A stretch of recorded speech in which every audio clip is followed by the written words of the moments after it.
Boa, everybody. Numele meu este Fernando.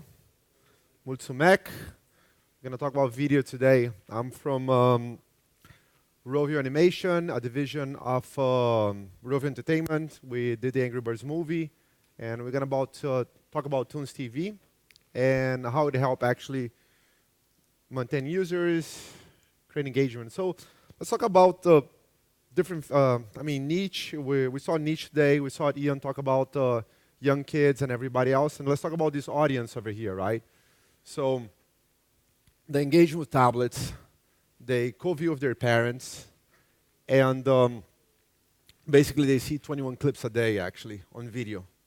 You talk about different platforms, YouTube, Apple, everything else, and also on mobile, especially.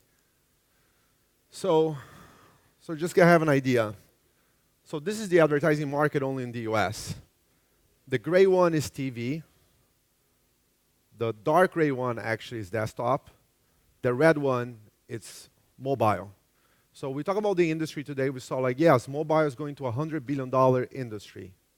Mobile advertisement in 2020, you're talking about 80 billion. Just this regardless of the in-app purchase and any other item. So what happened right now, right? People play your game. They like your game. They like your IP. They like everything they're seeing. They leave your game. They go to YouTube. And then they consume content on YouTube. YouTube and the content creators, they make a lot of money on advertisement. And when the person sees it, they go back to your game. So you're losing quite a lot of money here on this item. And I have data to prove that. So YouTube makes $9 billion US dollars a year on advertisement. And this advertisement is just on networks. It's not even direct sales. 10% is Minecraft content. So think about on this. Minecraft is living on the table, what, $900 million a year? So, okay, on this room, none of us are Minecraft or anything like that, but look at it, a small percentage of this number is additional revenue actually that you can generate. So, and we saw this like three and a half, 4 years ago actually at Rovio. So then we came up with ToonsTV. We put it over this button inside of our games. And this is some of the numbers that's pretty much outdated, but we created a separate app of ToonsTV. We had like 4 million downloads. We had like 6 billion views. We have 90% views on smartphone and tablets. That's besides smart TVs or Apple TV or Roku, right? We have over 132 million average monthly views. We get awards actually of King Screens. And by the way, all the advertisement is COPPA compliant. So this is basically what we're looking at, right? This is a ToonsTV in a glance, right? So we have 14.5 million average monthly views. We have 70% on kids, 7% co-view it, 51% parent co-view it, and 60-40. So I'm giving you an example of ToonsTV, but when you're looking over your games, you start looking over your niche, right? Coming back again with Ian, coming back with what Tilt Point told, what the different speakers today, they talk about it. It's looking over what content can you serve and how you can retain that user. So the user is going to play your game, watch a video, go back to play your game. So they don't leave your game. And there's different platforms available actually on the market today. It's just a matter of how you can use those trailers or even get YouTubers or content from YouTube actually to fill it up that. So this is an example actually what we do. So when you click it over any Angry Birds event, the bottom of ToonsTV, you see that we have a lot of content that is not Angry Birds. It's third-party content. So it's a 100% video environment. There's over 600 videos. There's 30-plus channels. They were programmed daily. It's robust content slate, and it's originals and exclusive. And if you look at over there, you start seeing different contents and from different animations. So we have, Angry Birds content over there, which is, okay, we develop and we issue that. That's pretty much comes over in our loop. But necessarily, your user is not going to watch your content all the time. So, but we don't want to lose that user. So then what happened? We have content from Zepta Labs, for example. And, same audience, kids, they like that, and they engage on this. So this is another example. Okay. So from there, we expand and actually put our content, YouTube, Angry Birds. You see the button over there at Angry Birds Go is an example.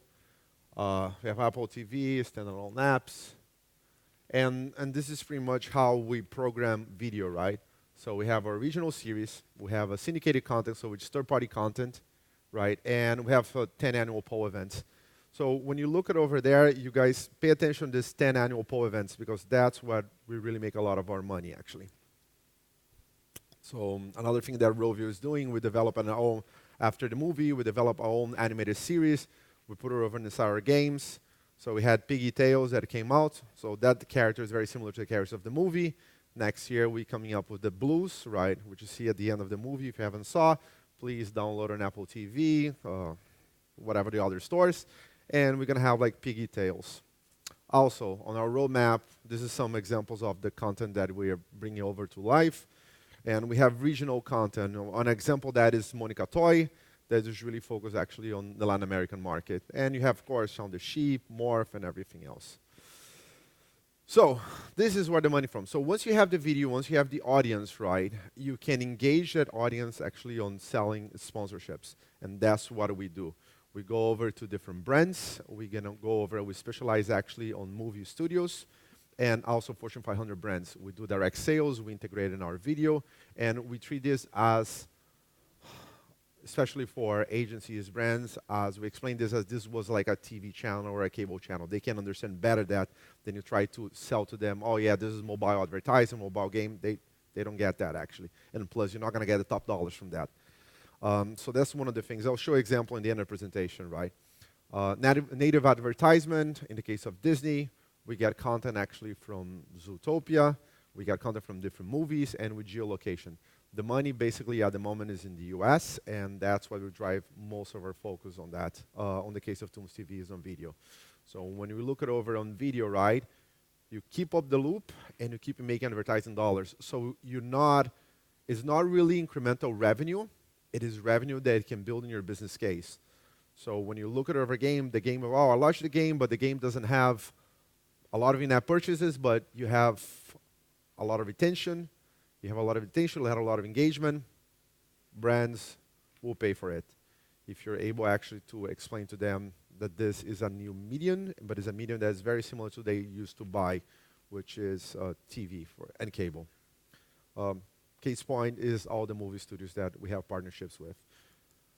Some more examples actually on movie, on Disney, right? And this list is some of our brands that we work on a yearly basis actually.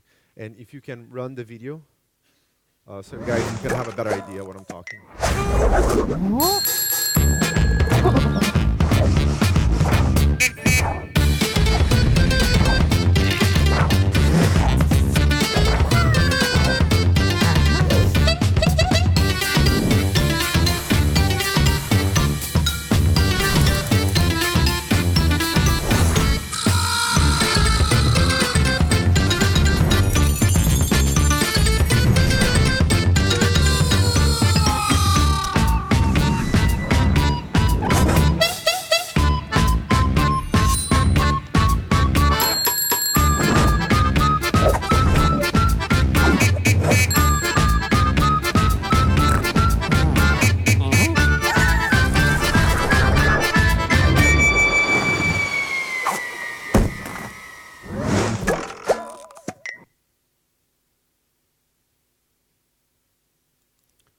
Thank you.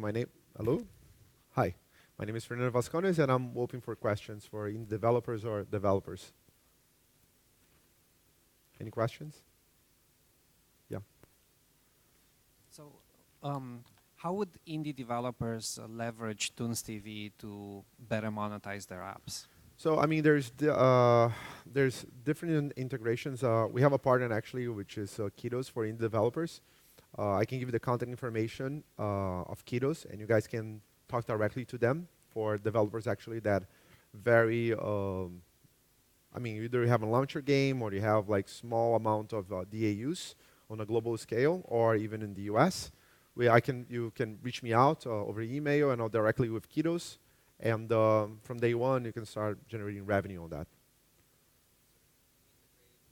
Yeah, and then there's a very easy way to integrate over API. You necessarily not going to need actually an SDK on that. So it's a line of code, and if you update your games, it should be fairly transparent to do it.